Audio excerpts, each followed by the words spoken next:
बिस्मिल्लाहिर्रहमानिर्रहीम। अस्सलाम वालेकुम। उम्मीद करती हूँ आप सब खैरियत से होंगे। दोस्तों, अगर चैनल पर नए हैं तो चैनल को सब्सक्राइब कर लें, साथ में लगे बेल आइकन के बटन को लाजमी प्रेस कीजिएगा ताकि चैनल पे आने वाली हर नई वीडियो जल्द से जल्द आप तक पहुँच सके। तो आज बात करते हैं दुआ ज़हरा की। जैसे कि मैं आप सबको दुआ ज़हरा केस के बारे में बताती चली जा रही हूँ। तो एक वीडियो जैसा कि आपको पता चला होगा कि दुआ ज़हरा जो हैं वो बाज़ियाब हो गई और उसे अदालत में भी पेश किया गया, और जो भी उसकी तरफ से कमेंट्स आए, जो भी उसने अपना बयान दिया कि वो अपनी मर्ज़ी से ज़हीर के साथ गई है, उसने शादी की है, या जो भी बला बला उन्होंने बोला, क्योंकि मेरी नज़र में उन सब अल्फाज की कुछ भी वक़्त नहीं है, कोई भी अहमियत नहीं है। मैं भी एक माँ हूँ, ठीक है, और मैं मेहंदी काज़मी के साथ स्टार्ट में भी खड़ी थी और एंड तक इंशाल्लाह खड़े रहेंगे, क्योंकि वो हक़ और सच पर हैं। बहुत से ऐसे हमारे ट्यूबर्स जो हैं, मैं इंतहाई शर्म के साथ ये बात कहूँगी कि ये सब वीडियोस मैं देख रही थी, क्योंकि हम सब एक दूसरे के वीडियोस देखते हैं, एक दूसरे को जज करते हैं, एक दूसरे की जो एंकरिंग है उसको देखते हैं। तो मुझे बड़े हैरत हुई और दुख हुआ कि क्या दुआ ज़हरा जो है एक कौम की बेटी नहीं है। हम सिर्फ हार और जीत, अगर उस इंसान की जिसकी भी मैं बात कर रही हूँ, उसकी अपनी बहन होती, इस जगह पर अपनी बेटी होती, तो कैसी तरीके से वो एंकरिंग कर रहे होते, इसी तरह से वो अपनी जीत के जश्न मना रहे होते। तो थोड़ा सा अपने आप को ना काबू में रखें। दूसरी बात यह है कि जैसे कि मैं इस केस के बारे में आपको पहले भी बता रही हूँ कि ये इतना सिंपल केस है नहीं जितना नज़र आ रहा है, और जितना नज़र आ रहा है मैं कहती हूँ उसका चौथाई हिस्सा भी नहीं है। एक इंसान, एक छोटा सा बंदा, एक अदना सा पर्सन ही मैं उसे कहूँगी, मिडिल क्लास से भी लो क्लास ही से बोलूँगी, जो ज़हीर है, एक माली, उसकी हैसियत इतनी है कि वो जो है एक इतने बड़े बड़े वकीलों के जो अखराजात हैं, कन्वेंस ये वो उनके अखराजात जो वो अफोर्ड कर सके। जैसा कि हम सब जानते हैं, हम लोगों के पाकिस्तान के कवानीन के मुताबिक अगर यहाँ पर हम हक़ पर भी हो ना, तो हम यहाँ पे वकीलों के चक्कर, अदालतों के चक्कर नहीं काट सकते। ज़हीर के पास इतने पैसे आ कहाँ से रहे हैं। दूसरी बात ये, जैसे कि दुआ ज़हरा का जी रिपोर्ट आ गई है, अपनी रिपोर्ट किस तरह से आई है वो भी सबको पता है कि हर तरह से 2 नंबरी है। सिर्फ उसके दांतों का थोड़ी सी जजमेंट की गई है, और कोई इस तरह से, जिस तरह से कमेटी बैठती है, एक मतलब इतना बड़ा हाई प्रोफेशन केस बन चुका है ये, उस तरह से तो कुछ भी नहीं हुआ।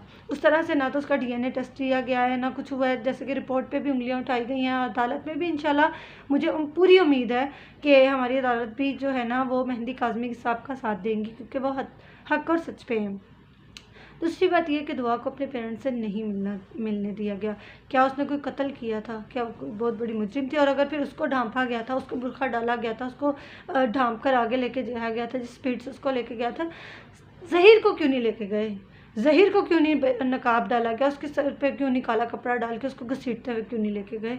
ये कुछ पॉइंट्स हैं, नोट करने वाले हैं, जो कि हम लोग जो है ना सिर्फ दुआ के एक बयान पे कि जी हाँ मैं खुद गई, अब मैं यहाँ पर कह देती हूँ नहीं, ये मैं वीडियो जो है ना ये मैं खुद नहीं बना रही, ये मुझसे कोई ज़बरदस्ती बनवा रहा है, और मैं इस तरह, भाई खुदा का वास्ता है, आप लोग कह लें कि मुझे ये कोई भी कह सकता है, ठीक है ना, मुझे कोई भी फिट कर सकता है, मुझे कोई भी इस तरह से कर सकता है। जैसे कि मेहंदी काज़मी साहब कह रहे हैं, उनकी बेटी 2 माह से उनके पास नहीं थी। यहाँ पे तो बेटी एक रात के लिए बाहर हो जाए ना, बाहर चली जाए, तो बेटी भी मजबूर बड़ी बातों से हो जाती है, और माँ बाप भी हो जाते हैं। तो दुआ तो 2 माह तक उन लोगों के पास रही है। ऐसा बड़ा कुछ उन लोगों के पास होगा, जैसे कि मेहंदी साहब कह रहे हैं कि बड़ा कुछ ऐसा हो सकता है जिसकी वजह से दुआ जो है वो इमोशनली ब्लैकमेल हो रही हो। और हमारी कौम को यहाँ पे थोड़ा सा जज्बाती नहीं, होश के नाखून लेने चाहिए। दोनों तरफ की बातें देखें, दोनों तरफ से सोचे। चले मान लिया दुआ अपनी मर्ज़ी से गई, ज़हीर से शादी की, लेकिन क्या वो एक जो है वो इस काबिल थी? क्या वो, चले 18 नहीं 16 साल की थी।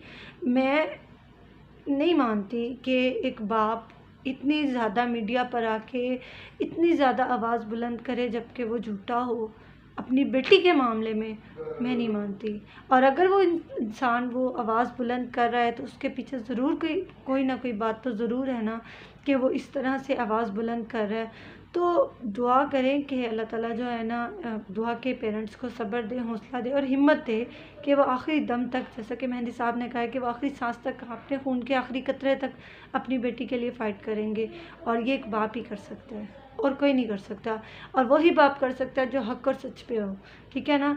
तो हम लोग तो दुआ ही कर सकते हैं कि अल्लाह ताला मेहंदी साहब को हिम्मत दे, हौसला दे, और ख़ुद भी हम लोग कोशिश कर सकते हैं, दुआ के लिए दुआ कर सकते हैं कि अल्लाह ताला उसको जल्द से जल्द सही रास्ते पर लाए, उसके पेरेंट्स से मिलवा दे, वो ठीक हो जाए, जो भी इशू है वो रिज़ॉल्व हो जाए। बहरहाल ज़हीर का केस जितना सिंपल नज़र आता है उतना सिंपल है नहीं, और ना ही दुआ जो है वो ज़हीर जैसे इंसान को डिज़र्व करती है, क्योंकि आज आवाज़ सिर्फ दुआ की नहीं है, कौम की हर बेटी की है। क्योंकि आज अगर हम दुआ को ज़हीर के साथ भेजते हैं ना, तो कल को हमारे घर में से भी हमारी बेटियां भी जा सकती हैं, हमारे माशरे में से हमारी बहनें भी जा सकती हैं। तो कोशिश करें कि दुआ को सिर्फ मेहंदी काज़मी की बेटी के लिहाज से नहीं, अपनी बहन अपनी बेटी के लिहाज से देखेंगे तो आपको केस खुद ब खुद समझ आता और सुलझता हुआ नज़र आ जाएगा कि असल मसला क्या है।